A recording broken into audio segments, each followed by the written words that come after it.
Ouais, poisson. Il y est. Bonjour à tous, on se retrouve pour une nouvelle vidéo, encore une fois au chaud parce que je suis une feignasse et j'ai froid. Non, c'est surtout parce que ça mord pas trop en fait. Donc je me suis dit qu'on allait faire un petit bilan ensemble de mon année 2018. Et quoi de mieux que de retracer ensemble toutes les meilleures séquences de ma saison avec notamment mon Toppler 2018.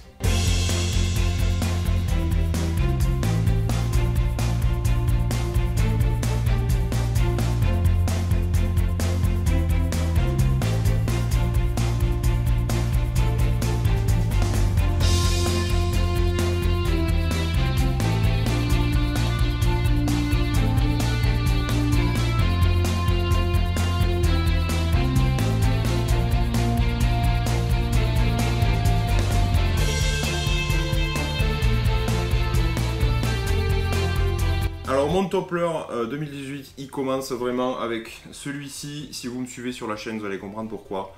Celui-ci, il va rentrer au panthéon des leurres. Il est dans un état lamentable. Je l'ai rafistolé avec de la glu, enfin j'ai tout essayé. Mais voilà, quand je vois un leurre comme ça, je me dis que c'est cool, parce qu'il a bien marché. Effectivement, ce petit Daiwa ProRex Live Truth, cette année, ça a été mon leurre pour le brochet. La saison n'est pas encore terminée. Mais ça a été mon leurre, voilà, je l'ai sorti à chaque fois que je ne savais plus quoi sortir. Et il m'a toujours fait faire du poisson, du petit vorace, mais aussi du joli poisson. Je crois que j'ai fait 80 plus gros avec celui-là, c'était à Truitaria, côté carnassier. Et voilà, un leurre qui est super, que je vous conseille pour les débutants, parce que tout simplement, vous mettez une agrafe, vous le balancez, il fait 90 grammes, si vous avez le matos adapté, ça suffit. Voilà, pas de tête plombée à rajouter, pas d'armement à faire, par-ci, par-ça. Le lest, il est dans la tête, vous voyez, si je tire un peu, il sort tellement le leurre est abîmé, voilà. Et en fait, vous avez deux triples plantés comme ça, là. Et en plus, c'est un petit peu un montage line true, là, qu'appelait, c'est Savage Gear qui avait créé ça un petit peu. Où en fait, le poisson, il va se débattre sur l'hameçon comme ça et pas prendre appui sur le leurre, donc vous aurez moins de décrochés. Et le leurre, il va durer un petit peu plus longtemps, et je me dis que s'il n'y avait pas eu ce système-là, vu qu'il est quand même assez souple, il ne serait pas parmi nous aujourd'hui, voilà.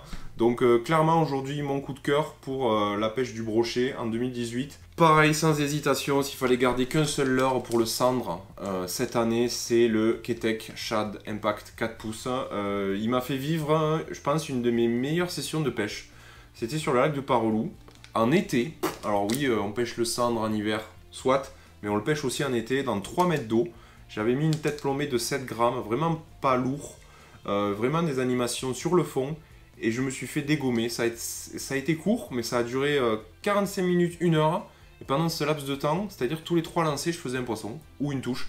Et vraiment, alors descendre, oui, d'accord, c'était descendre qui faisait, il devait faire 40-50 max. J'en avais décroché un très gros, juste dans mes palmes.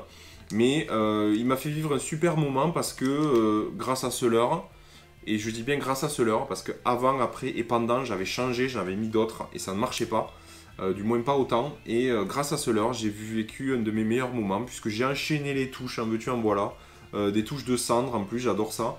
Et c'était vraiment top. Le coloris aussi, s'il y en avait qu'un, ça serait celui-là, très naturel et vraiment superbe, j'aime bien, il est vraiment naturel et les cendres méfiants, ils résistent pas et en plus il est gavé d'attractants. Donc pour moi, ce petit leurre finesse, je vais vous le sortir. Ce petit leurre finesse, clairement, pour moi, c'est une valeur sûre pour le cendre. Pareil, 4 pouces, en plus, c'est une taille intermédiaire. Ça permet aussi bien d'intéresser les gros cendres quand ils sont sur des petites proies. Et les cendres de taille moyenne, ils vont pas hésiter à se jeter dessus. Et wow, l'odeur de calamar ou de pourri, je sais pas. Calamar pourri, peut-être. Et c'est vraiment fort. Et c'est clairement un super leurre pour la pêche du cendre. De la perche aussi, je pense. Et vraiment, mon leurre cendre, cette année, ça a été celui-là. C'est pas un nouveau leurre, c'est pas une nouveauté, tout le monde le connaît, vous pêchez sûrement déjà avec. Mais moi, je pêchais pas beaucoup avec. Et cette année, je l'ai eu, en fait, je l'ai eu par hasard dans une box. Voilà, c'était dans une The Fisher Box qu'ils avaient mis ça. Et tout l'intérêt de ce concept-là, de box, c'est que ce leurre-là, il me disait pas grand-chose. Je l'avais vu, hein, mais je pensais pas l'acheter un jour. Et au final, il était dans la box, je l'ai mis à l'eau. Et j'ai fait une super session cendre. On enchaîne ensuite avec un leurre que déjà j'adorais même avant de le mettre dans l'eau parce qu'il est magnifique, il était super bien fini et c'est un leurre d'une grande marque. Vraiment j'ai adoré ce leurre déjà, même avant de l'avoir dans les mains. C'est en fait il y a deux leurres. c'est le Megabass Popix et le Megabass Baby Popix. Donc en fait ce sont des poppers, vous l'aurez compris, de la marque Megabass qui sont hyper bien finis. Là le coloris basse il est juste magnifique. Et là le coloris wananana, je sais pas quoi, il est superbe, il est vraiment magnifique. Avec le petit teaser à chaque fois sur le triple. Et c'est vraiment un des seuls leurres en plus que je laisse en hameçon triple parce qu'il y a le teaser derrière. Je sais que ça peut se faire sur l'hameçon simple, mais j'ai toujours eu la flemme. Et vraiment des leurres super, notamment celui-là, je me rappelle d'une session au Salagou où j'avais pareil cartonné les perches. Toutes les autres espèces étaient complètement absentes, tous les autres leurres ne marchaient pas et c'était en surface avec celui-là, même pas les stickbait. Hein. C'est vraiment ce Baby Popix qui m'avait permis de passer pareil, une de mes meilleures sessions de pêche où j'avais enchaîné, je sais pas, une trentaine de perchettes et de perches correctes, donc en surface en plus, donc c'était vraiment top. Et le Baby Popix un petit peu plus gros, il m'a fait monter quelques brochets des fois, mais ça s'est jamais concrétisé, mais vraiment je voulais le montrer parce qu'il est magnifique quoi. Donc sur une pêche un petit peu light, il est pas mal, et une pêche ultra light, celui-là il est vraiment superbe. Donc ces deux poppers là, vraiment je les adore. On reste dans les petits leurres, ceux-là que j'utilise depuis quelques mois uniquement. Ce sont des petits crankbait de la marque Salmo. Alors Salmo, ça vous parle peut-être pas beaucoup. Pourtant, c'est une marque qui est assez vieille, on va dire. Ils sont connus justement pour leur leurre de ce type-là. Donc je veux pas dire de bêtises, mais c'est du balsa, quoi. Donc du bois. Ils sont testés en bassin à chaque fois qu'ils sont vendus, voilà. Donc tous les leurres que vous recevez, tout simplement, ils ont déjà passé un coup dans l'eau pour tester leur nage. Donc ça, c'est plutôt sympa. Je pense que la plupart des marques le font quand même, mais bon, eux, on fait partie des premiers à le faire, je crois. Si je dis pas de bêtises, vous me dites en commentaire si je dis des conneries, là, parce que voilà. Et ces leurres-là, moi, je les ai adorés cette année. Donc pour toutes mes sessions street fishing et chevennes, perches en rivière. Alors je vous présente la famille, celui-là il est un peu plus gros, il plonge un peu plus. Le Tiny, celui-là je l'ai beaucoup utilisé, vous l'avez vu en vidéo, il est tellement petit, j'arrive pas à vous le montrer. Vraiment superbe, vraiment minuscule, 2,5 cm. J'ai même enlevé le triple ventral et j'ai mis qu'un seul simple à l'arrière, tellement il est petit. C'est vraiment un super leurre, mais il en manque un à la pelle. Et je suis triste de vous en parler, vraiment. C'est le petit crank Salmo que j'avais, le Hornet. Pareil, il était tout petit, il faisait moins de 3 cm, vous savez sûrement, ceux qui me suivent, il était un petit peu coloris noir et jaune, un petit peu beetle, là, coccinelle. Et ce leurre-là, je l'ai perdu récemment, voilà, il est resté au fond de la rivière, ou plus précisément dans un arbre, je sais plus trop. Donc j'ai perdu ce leurre, à mon grand regret, et je suis allé chez mon détaillant, et même sur le site internet, je ne l'ai pas retrouvé. Donc il faut que j'insiste, ce petit Hornet là, parce qu'il me manque vraiment, il était super, il était tout petit, avec une petite bavette, donc il arrivait bien à plonger pour un petit leurre.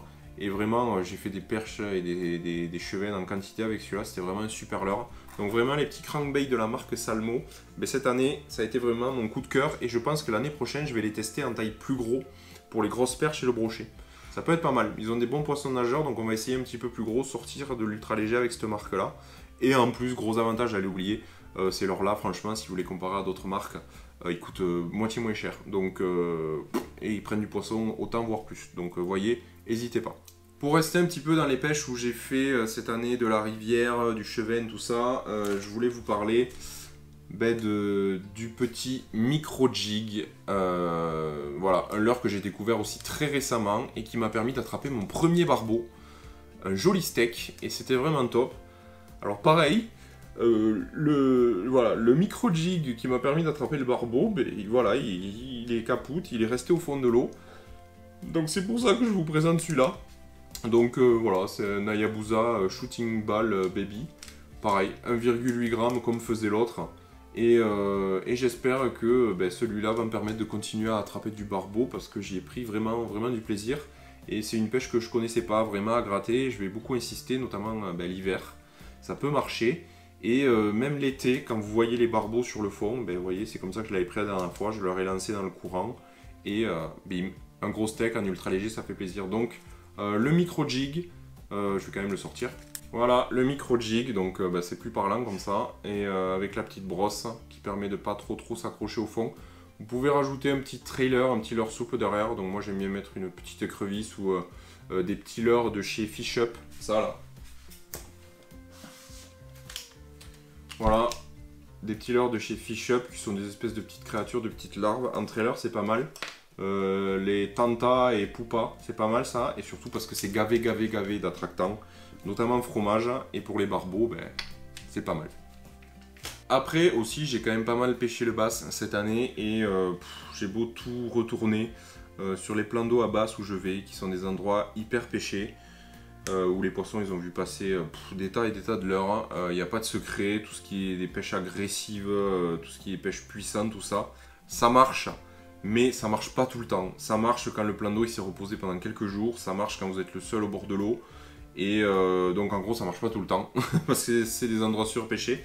Et donc aujourd'hui, ben, pour ces endroits-là, la technique c'est tout simplement la technique finesse, et le worm en waki. Et vraiment cette année j'en ai découvert un. C'est le OSP d'Olive Crawler, donc vous voyez la pochette elle est presque vide, parce que j'en ai utilisé pas mal, en 4,5 pouces, ce coloris vraiment très naturel, pailleté bleu, là moi j'ai eu de très bons résultats avec, et voilà, monté en waki, avec des petits hameçons, pareil, Hayabusa, en taille 4 ou 2, ça dépend des worms, donc celui-là je mets une taille 4, où on a un piquant exceptionnel, j'écrase l'ardillon bien sûr, mais on a un super piquant parce que vraiment on a des fois les poissons qui viennent le prendre du bout des lèvres comme ça. Et il faut vraiment planter fort et bien. Donc un hameçon très piquant, c'est hyper important. Et voilà, ce petit leurre là, en plus je crois, si je dis pas de bêtises, ouais, il y en a tractam, donc ça aide aussi. Et le worm en waki, ça a été pour moi, et ça restera toujours pour moi, la valeur sûre pour pêcher le black bass sur les bordures ou même au loin. Donc je vous remonte quand même pour ceux qui ne connaissent pas. Donc c'est tout simplement, vous prenez votre hameçon comme ça là, classique. Et au milieu du leurre, en général c'est un peu plus renforcé à cet endroit là, en caoutchouc, en plastique. Donc vous piquez à cet endroit là, et en fait tout simplement, ça paraît basique comme ça, et même sur des poissons éduqués, l'hameçon on le voit vachement je trouve. Mais bon, il n'y a que ça qui marche. Après, vous pouvez mettre des petits inserts en tungstène pour l'alourdir. Et ça lui fait une nage un peu différente. Mais moi, en weightless comme ça, sans plomb, je leur jette sous les arbres, sous les frondaisons. Ou quand ils sont en train de se déplacer, je leur mets un petit peu de vent. Comme ça, ils vont tomber dessus en arrivant. Et ça, le worm en waki comme ça pour les black bass, ça restera ma technique préférée pour les aborder. J'aimerais bien quand même aller aux États-Unis pour les pêcher comme des gros bourrins, mais je sais que par chez moi, c'est pas la technique qui marche le plus. Donc on va jouer la finesse et ça me permet d'utiliser en plus ma canne UL Golden Sector, donc c'est à mieux. Et effectivement, parmi tous les worms, j'en ai testé un paquet. Moi, ça a été l'OSP d'Olive Crawler. Pourquoi j'ai acheté cette marque? Tout simplement parce que c'est la même marque que mon fameux OSP Hurricane Mushi. Et je me suis dit, putain, c'est leur insecte, il était tellement bien qu'il n'y a pas de raison que le worm soit pas bien. Et au final, voilà, ça reste une de mes références préférées aussi pour cette année 2018. Alors l'OSP Hurricane Mushi, justement, voilà, je voulais vous l'annoncer, c'est pas évident. Je vais pas pouvoir vous en parler aujourd'hui, parce que, ben pareil, je l'ai perdu. Ça va mieux. Effectivement, cet OSP Hurricane Mushi, le coloris noir introuvable, je l'ai perdu, voilà. Donc j'ai beaucoup pleuré, je me suis beaucoup remis en question. Et je me suis dit qu'en fait c'était pas si grave parce que c'était qu'un leurre, et puis surtout je l'ai aussi dans un autre coloris un peu plus clair. Mais le noir pour moi était vraiment super. Et il est plus dans ma boîte, donc s'il vous plaît on va arrêter d'en parler. Et de toute façon j'en aurais pas parlé cette année parce que je suis trop triste, et parce que j'ai trouvé un nouveau leurre insecte, qui existe pareil depuis un moment, mais j'ai beaucoup pêché avec cette année. C'est le Panic Cicada de chez Tiemco, donc un leurre super souple, vraiment top. Et vous piquez un hameçon simple comme ça à l'intérieur et ça suffit, vous attachez ça sur la ligne, en ultra léger, c'est parfait. Il a un inconvénient, vous le voyez un peu là, c'est que quand on le mélange un peu avec les autres leurres, ils fond, parce que c'est pas la même matière que les autres, donc ils fond. C'est un peu chiant pour le stocker, mais bon, c'est pas grave, il est très mou, donc ça veut dire que le poisson il sent pas de suite la résistance, et il le mastique un peu, il n'hésite pas, et ça fait un peu plus réaliste. Et c'est vraiment un leurre aussi qui se lance bien, parce que mine de rien, si c'est que du plastique comme ça, il est assez dense, il flotte, mais il est assez dense, donc il se lance loin. Et comme je vous disais, donc effectivement, il flotte sans avoir une bulle d'air à l'intérieur. Le Ilex Woodlouse, effectivement, il y a une bulle d'air qui le fait flotter. Si vous percez, il coule. Stratégiquement, si on veut pêcher une autre couche d'eau, ça peut être intéressant. Mais la plupart du temps, on veut pêcher en surface et il coule. Donc c'est chiant. Là, vous pouvez le piquer dans tous les sens. Il coulera toujours. Non, il flottera toujours, n'importe quoi. Il flottera toujours, donc du coup, c'est vraiment pas mal. Et c'est ma deuxième référence préférée pour pêcher à l'insecte. Voilà. On arrive sur la fin, donc vous voyez, sur la table, ça se réduit. Je vais vous parler un petit peu de la truite. Voilà, la truite en rivière cette année, je ne l'ai pas trop pêchée. Mais les rares fois où j'y suis allé, il y a deux tendances qui se sont dégagées. Donc au poisson nageur, donc là pour le coup ça a été le Jackson Canad en taille 50, le petit. Je crois qu'il existe plus petit même, mais en taille 50, moi je l'ai. Et pareil, une super leurre qui m'a débloqué pas mal de situations pour pêcher la truite. Les petites, n'hésitent pas à y aller. Les grosses aussi, vraiment, il nage très bien en linéaire. Les twitch, les jerks, il prend tout. Et il coule. Il a une bavette qui lui permet de bien atteindre la couche d'eau souhaitée. C'est vraiment top. Et même si vous ramenez canne haute sur des radiers où il n'y a pas vraiment trop de profondeur, ben, il est quand même pêchant. Il est vraiment bien. J'adore ce leurre. J'aimais beaucoup le duo Ryoki. Et je pense que celui-là est un cran au-dessus. Il est vraiment pas mal. Et en plus, les coloris sont magnifiques. Donc vraiment, s'il y a un poisson nageur à retenir pour la truite, c'est vraiment celui-là. Et l'autre tendance, je vous disais, pour la truite en rivière, ben voilà, on ne change pas une équipe qui gagne. Ça n'a pas changé cette année. Et je peux garantir que ça ne changera pas l'année prochaine. C'est la cuillère tournante. Et puis la cuillère tournante qui a bien marché pour moi cette année, c'est encore une fois les panthères martin. Puisque tout simplement, ça tourne hyper bien, vous voyez.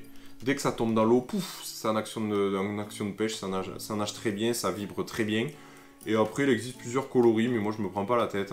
Je prends un coloris un petit peu argenté, voilà, avec des points rouges, et un coloris un petit peu doré, avec des points bleus. Voilà, c'est deux contrastes différents.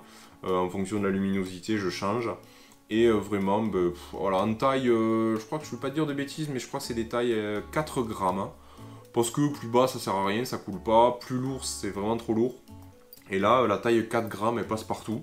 Donc du coup pour moi c'est une référence absolue, pareil pour la truite, ça le restera toujours.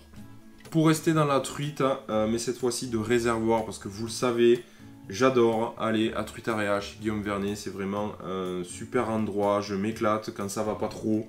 Quand la pêche est difficile, j'y vais là-bas parce que je sais que je trouve toujours quelqu'un de super sympa, je rencontre des gens aussi et je suis dans un cadre naturel avec des jolis poissons et ça fait vraiment plaisir. Si vous avez jamais vu les vidéos de Truitaréa, n'hésitez pas à aller voir, la playlist s'affiche juste en haut. Et pareil, il y a un leurre qui sort toujours du lot et qui vraiment a encore cartonné cette année. C'est les petites cuillères ondulantes, donc vraiment des toutes petites cuillères ondulantes, donc qui font à peine 2 grammes, donc c'est vraiment minuscule et j'adore ça parce que je peux pêcher avec ma canne Golden Sector 1,8 grammes, donc c'est vraiment top. Là Ilex fait ça, c'est tout simplement sublime, donc je vous ferai des gros plans mais elles sont vraiment superbes. Et ça je crois aussi c'est Ilex, c'est la A-Speed de chez Ilex, elle fait 2,7 grammes, donc un petit peu coloris flashy. Et ces leurres-là, ben, comme je vous disais, c'est pour pêcher en réservoir à Truitaréa, les grosses truites arc-en-ciel. Et elles adorent ces petits trucs, ça fait des flashs, ça fait des coloris flashy, et c'est vraiment super. Et j'ai eu de très bons résultats avec, donc des leurres que j'ai toujours avec moi quand je vais là-bas dans le Cantal. Et Truitaréa aussi m'a permis cette année de me prendre, je pense, le plus gros fou rire de ma vie à la pêche. Ça a été un gros moment, je vous mettrai l'extrait juste après. C'est quand j'ai attrapé une truite arc-en-ciel de plus de 60 en surface avec le petit Sakura Naja, donc qui est un tout petit stick bait. Et ça a été juste une attaque de black bass. C'était vraiment énorme et avec des rushs de fou derrière. Ça a été, je pense, le meilleur moment de pêche cette année, l'un des meilleurs du moins. Et vraiment attraper une truite arc-en-ciel de 60 en surface avec ce petit Sakura là, ça a été vraiment top. Et du coup ce leurre que je sortais pas trop, et ben, je me suis mis à le sortir un petit peu pour la perche, le chevenne, etc. Et il est redoutable en surface, tout petit, 5 cm. Et avec des hameçons simples comme ça, c'est juste parfait. Et je me suis vraiment empoilé avec ce leurre là. Je vous montre de suite l'extrait de cette grosse truite qui a mordu au nageur. Ouah! Truite! Au stick! Ouah! Au stick bait! Le petit là! Mais t'as vu quand elle est montée dessus en plus? C'est Barjo. Truite de 60 cm. Hop là! Au stick bait. Voilà, c'est la fin de cette petite rétrospective 2018 où je vous ai présenté des leurres qui m'ont marqué cette saison 2018. Soit parce que je les connaissais pas et j'ai appris à pêcher avec et c'était plaisant, soit parce qu'ils m'ont permis d'attraper une nouvelle espèce comme le barbeau et le micro jig, soit parce qu'ils ont été réguliers toute la saison, comme notamment les cuillères tournantes, tout ce genre de choses, soit parce que ils m'ont permis de vivre des super bons moments. Le Naja avec la grosse truite, c'était juste ouf, et les Ketek avec les cendres, c'était vraiment top. Et comme je disais aussi, voilà, des leurres qui ont été très réguliers toute la saison, notamment les worms, voilà, en wacky pour le black bass. Donc vraiment des super leurres, je vous mettrai toutes les infos, tout le listing, tout dans la description si vous voulez aller choper les noms et les références, comme ça vous ferez ce que vous voulez. N'hésitez pas à me dire vous aussi en vidéo s'il y a un ou plusieurs leurres qui ont été redoutables pour vous cette année 2018 et que vous reprendrez sans hésiter l'année prochaine au bord de l'eau. Dites-moi, c'est peut-être des leurres que je connais pas et que j'aurais envie de tester, donc l'espace commentaire est fait pour ça, n'hésitez pas. Moi c'est la fin de la vidéo, je vous dis à bientôt pour de nouvelles aventures et puis surtout d'ici là, pêchez bien, ciao!